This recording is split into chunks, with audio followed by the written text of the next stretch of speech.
Hello students, welcome back to my channel. So हम आज second part start करेंगे French revolution का, class 9 का हिस्ट्री का।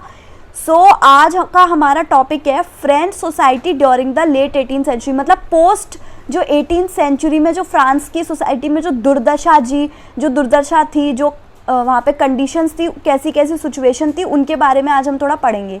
सो जो फ्रांस था वो सोसाइटी 3 एस्टेट्स में डिवाइडेड थी, जैसे कि आपको फिगर में भी दिख रहा होगा।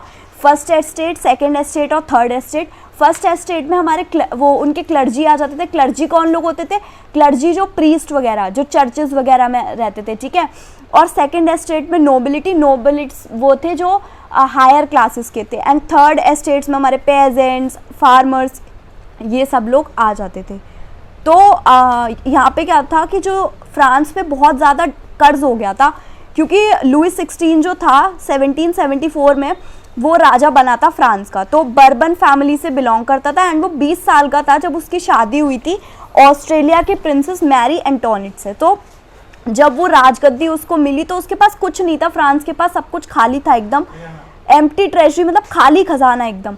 क्योंकि बहुत लंबे टाइम से जो वॉर चल रही थी उस वजह से फाइनेंशियल रिसोर्सेज जो थे फ्रांस के वो सारे ख़त्म हो चुके थे। क्योंकि फ्रांस ने क्या किया था, हेल्प करी थी जो अमेरिका, जो भी ब्रिटेन के अंडर में रूल कर रहे थे ना ब्रिटेन अमेरिका पे, तो उनको छुड़वाने के लिए भी, उनको इंडिपेंडेंस दिलवाने के लिए भी, क्योंकि उनका वो कॉमन एनिमी था ब्रिटेन। तो इसमें भी बहुत सारे रिसोर्सेज लग गए थे, जिसकी वजह से बिलियन लिवरस एक फ्रांस की करेंसी थी, यूनिट जैसे हमारी रुपी है, ठीक है, जो कि 1794 में हटा दी गई थी। ओके, सो फिर बहुत ज़्यादा जो है उनका 2 बिलियन से भी ज़्यादा उन पे कर्ज हो गया था, ठीक है। और जो लैंडर्स थे, कर्ज जो भी थे, कर लेते थे, वो उन्होंने क्या करा था, 10% ब्याज बढ़ा दिया था लोन्स पे। एंड फ्रेंच गवर्नमेंट ने क्या किया, उन्होंने और मतलब ये सब पेमेंट पे इंटरेस्ट बहुत बढ़ा दिया। सो अपने रोज़मर्रा के खर्च पूरे करने के लिए, जैसे कि आर्मी को मेंटेन करना, कोर्ट को, गवर्नमेंट ऑफिसेज, यूनिवर्सिटीज़ को, तो स्टेट ने उन्होंने क्या किया, टैक्सेस इंक्रीज कर दिए। सो ये जो कदम उठाया गया था, ये जो है ये वुड नॉट हैव सफाइस, मतलब ये पर्याप्त नहीं था उनके लिए। फ्रेंच सोसाइटी जो थी 18th सेंचुरी में डिवाइड हुई थी, मैंने आपको अभी बताया।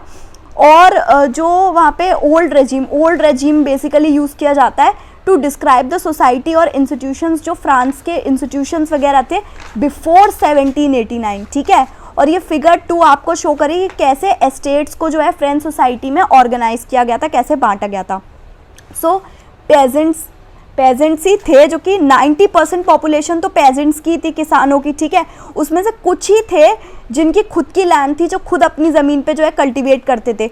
और उसमें से 60% लैंड नोबल्स की थी, ठीक है। और कुछ और जो रिच मेंबर्स थे थर्ड एस्टेट के, और जो फर्स्ट 2 एस्टेट्स के मेंबर्स थे, क्लर्जी, नोबल्स, मैंने आपको बताया उनके पास प्रिविलेजेस थे बाय बर्थ से ही उनको मिल रखे थे। एंड उनके ऊपर बिल्कुल उनको टैक्स नहीं देना पड़ता था।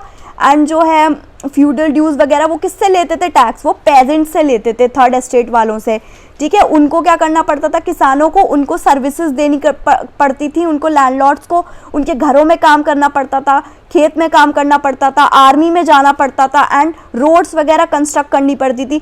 चर्च भी उनसे टैक्स लेता था, जिसको क्या बोला गया, टिथ, मतलब जो चर्च उनसे टैक्स लेता था, मतलब उनका जो भी वो एग्रीकल्चर में प्रोड्यूस करें उसका 1/10 पार्ट वो ले लेते थे, ठीक है। और उसके बाद सारे मेंबर्स जो थे थर्ड एस्टेट के, वो तो टैक्सेस पे करते ही थे, ठीक है।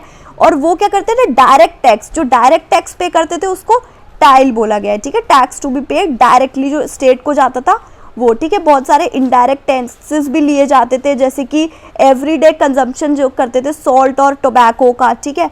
सो ये बहुत सारा उसमें थर्ड एस्टेट के ऊपर बहुत सारा कर्ज हो गया था, ठीक है।